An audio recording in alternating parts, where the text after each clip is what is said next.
ಶ್ರೀ ಗಣಪತಿ ಶಾರದಾ ಗುರುಭ್ಯೋ ನಮಃ. ಯತ್ರ ಯೋಗೇಶ್ವರ ಕೃಷ್ಣೋ ಯತ್ರ ಪಾರ್ಥೋ ಧನುರ್ಧರಃ ತತ್ರ ಶ್ರೀ ವಿಜಯ ಭೂತಿರ್ಧ್ರುವ ನೀತಿರ್ಮತಿರ್ಮಮ.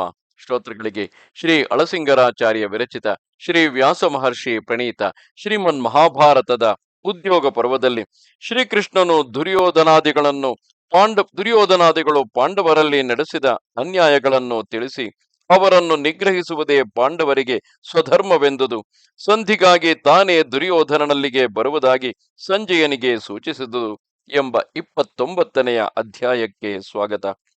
ಆಮೇಲೆ ಶ್ರೀಕೃಷ್ಣನು ಸಂಜಯನನ್ನು ಕುರಿತು, ಓ ಸಂಜಯ, ಪಾಂಡವರಿಗೆ ಹಾನಿಯುಂಟಾಗಬಾರದೆಂಬುದೇ ನನ್ನ ಉದ್ದೇಶವು.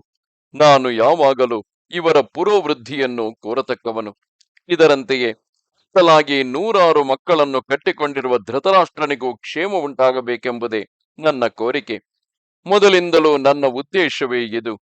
ಕೋಪವನ್ನು ಬಿಟ್ಟು ಸಮಾಧಾನದಿಂದ ಇರಬೇಕೆಂದು ನಾನು ಇವರಿಬ್ಬರಿಗೂ ಹೇಳುತ್ತಿರುವೆನೇ ಹೊರತು ಬೇರೆ ಮಾತನ್ನೇ ಆಡತಕ್ಕವನಲ್ಲ.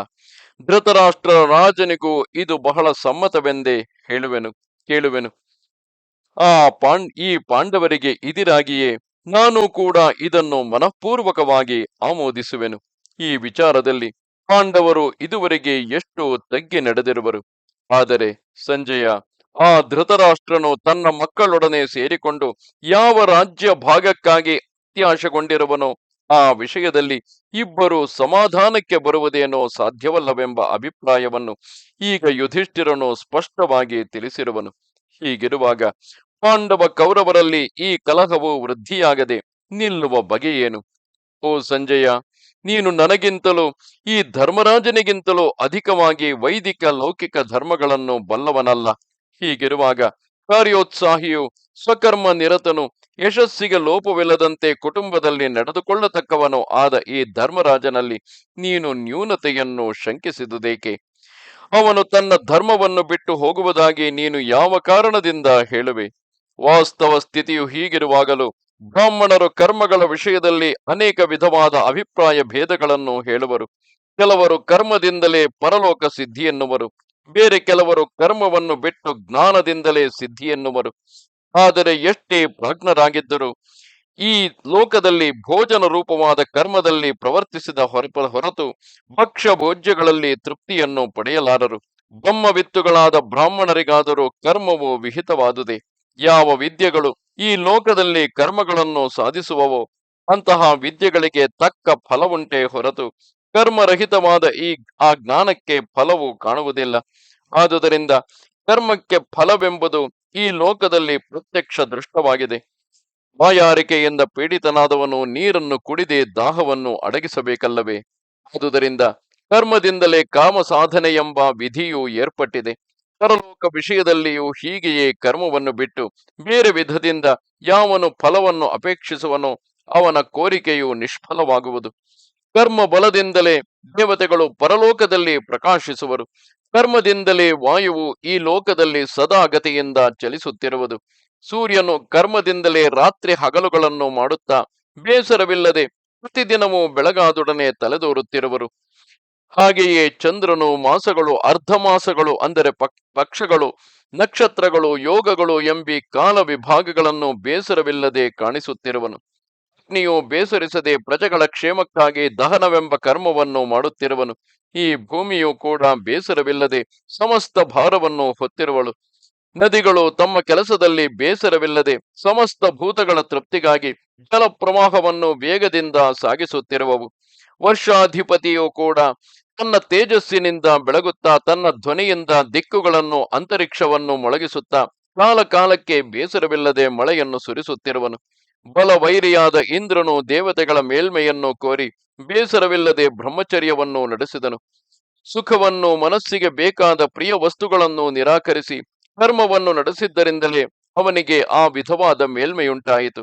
ಪೂಜ್ಯನಾದ ಆತನು ಸತ್ಯ ಧರ್ಮಗಳನ್ನು ಲೋಪವಿಲ್ಲದೆ ರಕ್ಷಿಸುತ್ತಾ ಇಂದ್ರಿಯ ನಿಗ್ರಹ, ತಾಳ್ಮೆ, ಸರ್ವಭೂತಗಳಲ್ಲಿಯೂ ಸಮದೃಷ್ಟಿ, ಪ್ರೀತಿ ಇವನ್ನೆಲ್ಲ ಸರಿಯಾಗಿ ಅನುಷ್ಠಿಸಿದುದರಿಂದಲೇ ಆ ತನ್ನ ಕರ್ಮ ಬಲದಿಂದ ಉತ್ತಮವಾದ ದೇವರಾಜ್ಯವನ್ನು ಪಡೆದನು.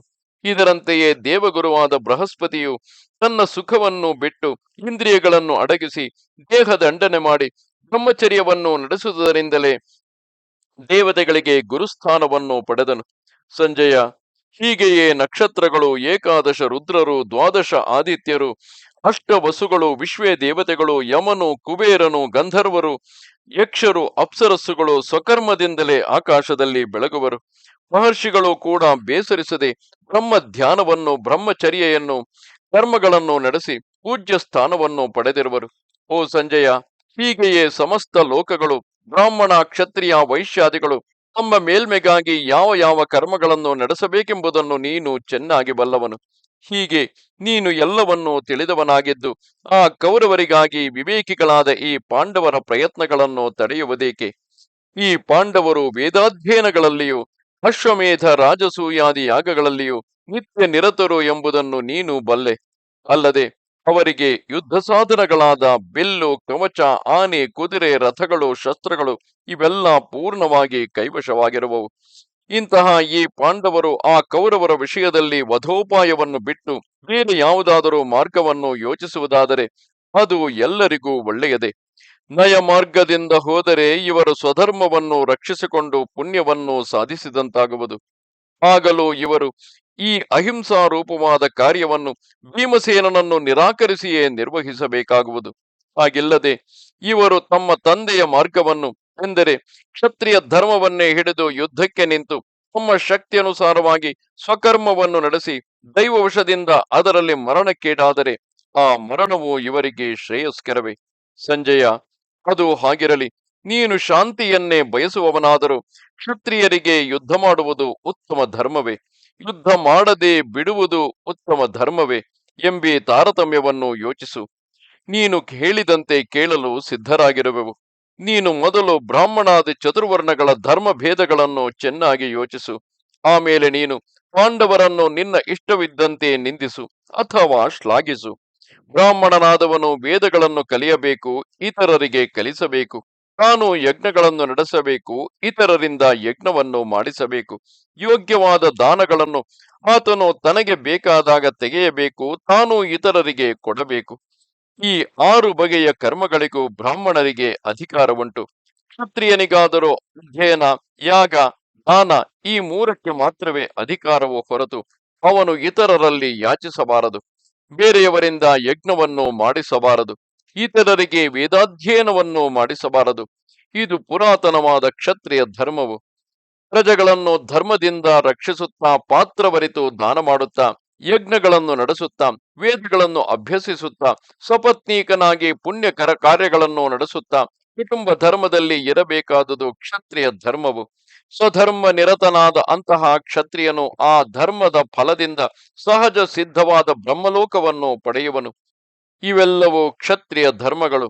ವೈಶ್ಯನಾದವನು ಅಧ್ಯಯನ ಮಾಡಬೇಕು. ಕೃಷಿ, ಗೋರಕ್ಷಣೆ, ವರ್ತಕ ಇವುಗಳಿಂದ ಧನವನ್ನು ಸಂಗ್ರಹಿಸಿ ಅದನ್ನು ಜಾಗರೂಕತೆಯಿಂದ ಕಾಪಾಡಿಯಿಡಬೇಕು. ಇವನು ಬ್ರಾಹ್ಮಣರಿಗೂ ಕ್ಷತ್ರಿಯರಿಗೂ ಸಹಾಯವನ್ನು ಮಾಡುತ್ತಾ ಧರ್ಮಶೀಲನಾಗಿ ಪುಣ್ಯ ಕಾರ್ಯಗಳಿಂದ ಕುಟುಂಬ ಧರ್ಮದಲ್ಲಿರಬೇಕು. 4ನೇ ವರ್ಣದವನಾದ ಶೂದ್ರನಿಗೆ ಉತ್ತಮ ಜಾತಿಯವರ ಪರಿಚರ್ಯೆಯು, ವಂದನವು ಮುಖ್ಯ ಧರ್ಮಗಳು. ಅವನಿಗೆ ವೇದಾಧ್ಯಯನವು, ಯಜ್ಞವು ನಿಷಿದ್ಧಗಳು. ಅವನು ಯಾವಾಗಲೂ ತನ್ನ ಪುರೋವೃದ್ಧಿಯಲ್ಲಿ ಎಚ್ಚರಗೊಂಡವನಾಗಿ ಬೇಸರವಿಲ್ಲದೆ ಕೆಲಸ ಮಾಡುತ್ತಿರಬೇಕು. ಇದೇ ಅನಾದಿಯಾಗಿ ಬಂದ ಶೂದ್ರ ಧರ್ಮವೆನಿಸಿದೆ. ರಾಜ್ಯವನ್ನಾಳುವ ರಾಜನು ಈ ಸಮಸ್ತ ವರ್ಣ ಧರ್ಮಗಳನ್ನು ಎಚ್ಚರದಿಂದ ಪಾಲಿಸತಕ್ಕವನಾಗಿರಬೇಕು. ಆಯಾ ವರ್ಣದವರು ತಮ್ಮ ಸ್ವಧರ್ಮಗಳನ್ನು ತಪ್ಪಿ ನಡೆಯದಂತೆ ಎಚ್ಚರದಿಂದ ನೋಡಿಕೊಳ್ಳುತ್ತಾ ಕಾಮಾಸಕ್ತನಾಗದೆ ಸಮಸ್ತ ಪ್ರಜೆಗಳನ್ನು ಸಮವಾಗಿ ನೋಡುತ್ತಿರಬೇಕು. ಕಾಮದಿಂದ ಅಧರ್ಮದಲ್ಲಿ ಬಿದ್ದವರನ್ನು ತನ್ನಲ್ಲಿ ಹೊತ್ತಿಸಬಾರದು.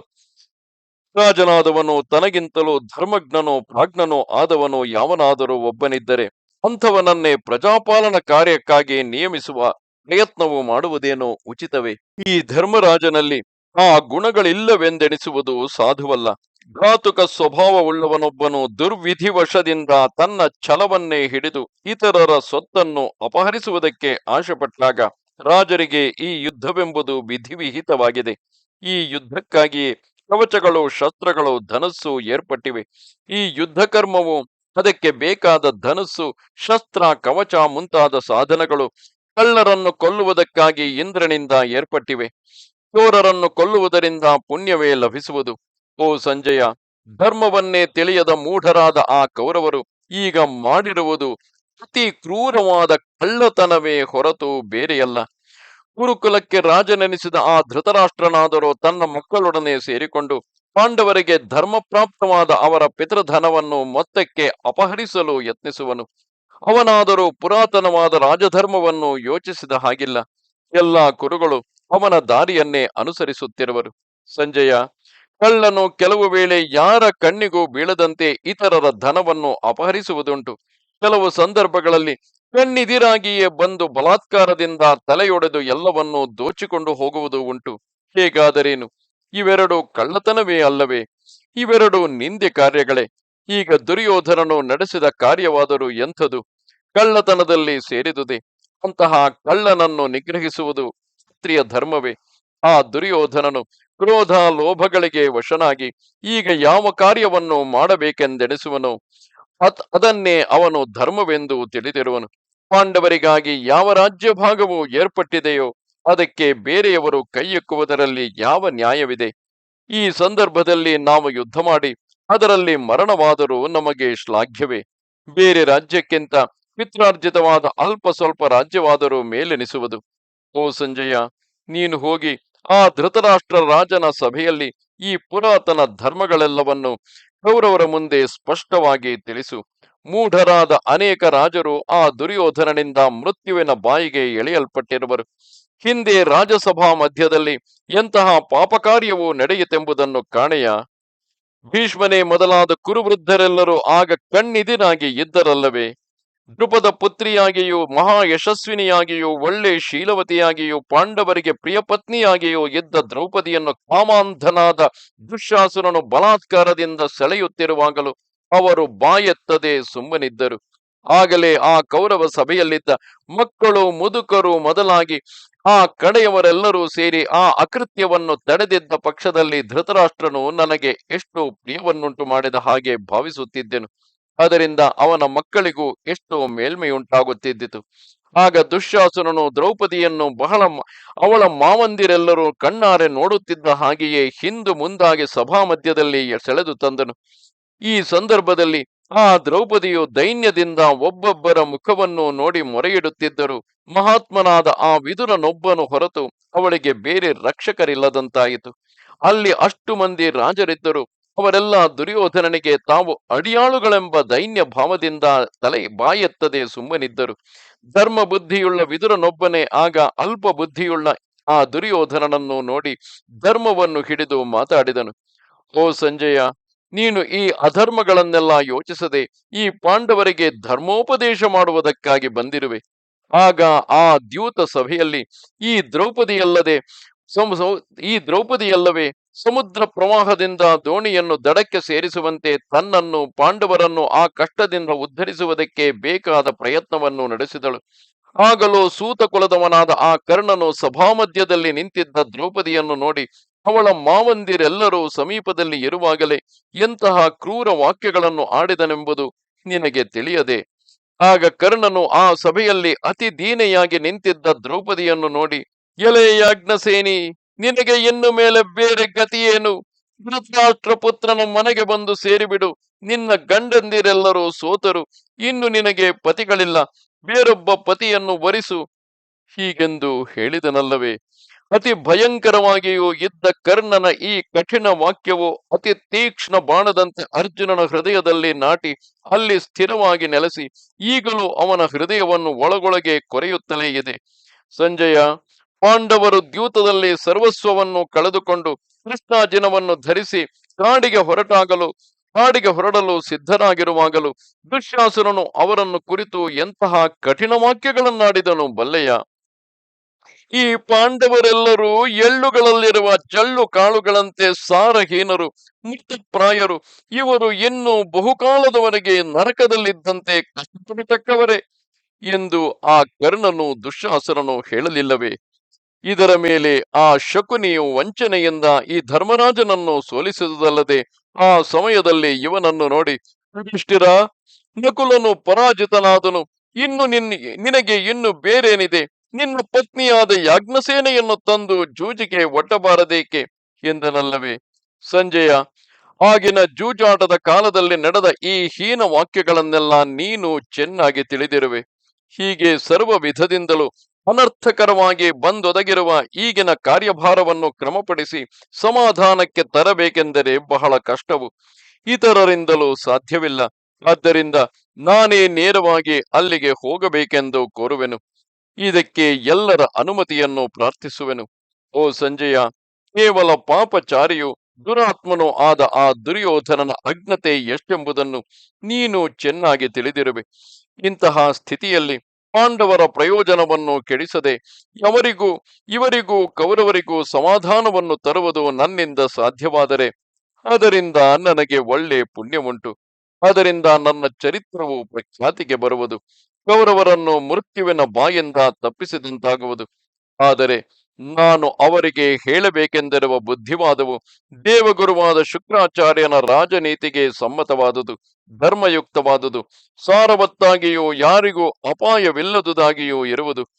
ಆದರೂ ನನ್ನ ಮಾತುಗಳನ್ನು ಆ ಧೃತರಾಷ್ಟ್ರ ಪುತ್ರರು ಆಧರಿಸಿ ಕೇಳುವರೋ ಇಲ್ಲವೋ, ಅಲ್ಲಿಗೆ ಹೋದಾಗ ನನ್ನನ್ನು ಆಧರಿಸುವರೋ ಇಲ್ಲವೋ ಎಂಬ ಸಂದೇಹವು ನನ್ನ ಮನಸ್ಸನ್ನು ಬಾಧಿಸುವುದು.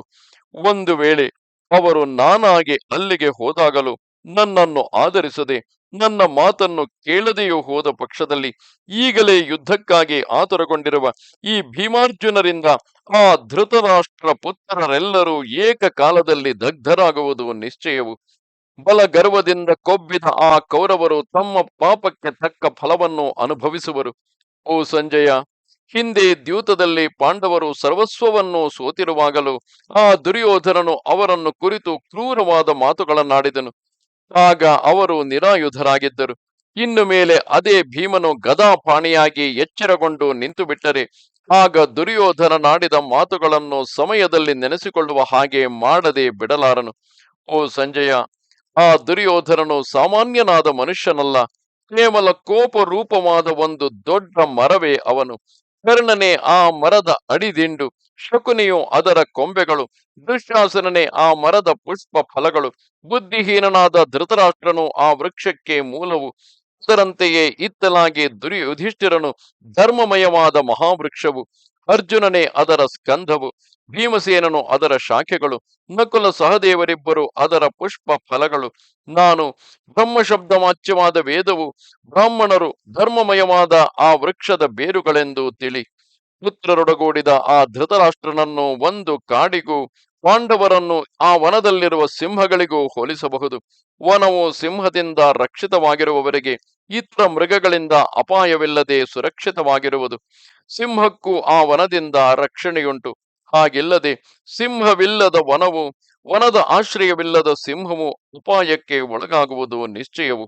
ಆದುದರಿಂದ ಸಿಂಹವು ವನವನ್ನು ಕಾಪಾಡಬೇಕು, ವನವು ಸಿಂಹವನ್ನು ಕಾಪಾಡಬೇಕು. ಇದೇ ರೀತಿಯಲ್ಲಿ ಧೃತರಾಷ್ಟ್ರನನ್ನು ವನವೆಂದು, ಪಾಂಡವರನ್ನು ಅದರೊಳಗಿನ ಹುಲಿಗಳೆಂದು ತಿಳಿ. ಹುಲಿಯಿಲ್ಲದ ವನವು, ವನಾಶ್ರಯವಿಲ್ಲದ ಹುಲಿಯು ಕ್ಷೇಮದಿಂದ ಇರಲಾರವು. ಆದುದರಿಂದ ಒಂದಕ್ಕೊಂದು ಆಶ್ರಯವಾಗಿದ್ದು ಕಾಪಾಡಬೇಕು. ಇದಲ್ಲದೆ ಧೃತರಾಷ್ಟ್ರ ಪುತ್ರರನ್ನು ಲತೆಗಳೆಂದು, ಪಾಂಡವರನ್ನು ಆಶ್ರಯ ವೃಕ್ಷಗಳೆಂದು ಹೇಳಬಹುದು. ಮರದ ಆಶ್ರಯವಿಲ್ಲದೆ ಬಳ್ಳಿಯು ಹಬ್ಬಲಾರದು. ಆದುದರಿಂದ ಪಾಂಡವರ ಆಶ್ರಯದಿಂದಲೇ ಕೌರವರು ವೃದ್ಧಿಗೆ ಬರಬೇಕು. ಪಾಂಡವರು ಕೌರವರಿಗೆ ಶುಶ್ರೂಷ ಮಾಡುವುದಕ್ಕೂ ಸಿದ್ಧರಾಗಿರುವರು, ಯುದ್ಧಕ್ಕೂ ಸಿದ್ಧರು. ಇನ್ನು ಧೃತರಾಷ್ಟ್ರನಿಗೆ ತೋರಿದಂತೆ ನಡೆಸಲಿ. ಪಾಂಡವರಾದರೋ ಧರ್ಮಚಾರಿಗಳು, ಮಹಾತ್ಮರು, ಯುದ್ಧ ಸಮರ್ಥರು. ಹಾಗಿದ್ದರೂ ಅವರು ತಾಳ್ಮೆಯನ್ನೇ ಮುಂದಿಟ್ಟುಕೊಂಡು ಹೋಗತಕ್ಕವರು. ಓ ಸಂಜಯ, ನೀನು ಇವೆಲ್ಲವನ್ನು ಯಥಾವತ್ತಾಗಿ ಆ ದುರ್ಯೋಧನನ ಸಭೆಯಲ್ಲಿ ತಿಳಿಸು ಎಂದನು. ಇದು 29ನೆಯ ಅಧ್ಯಾಯವು. ನಮಸ್ತೆ ಶಾರದೆ ದೇವಿ, ಕಾಶ್ಮೀರ ಪುರವಾಸಿನಿ, ತ್ವಾಮಹಂ ಪ್ರಾರ್ಥಯೇ ನಿತ್ಯಂ, ವಿದ್ಯಾದಾನಂಚ ದೇಹಿಮೆ. ನಮಸ್ಕಾರ.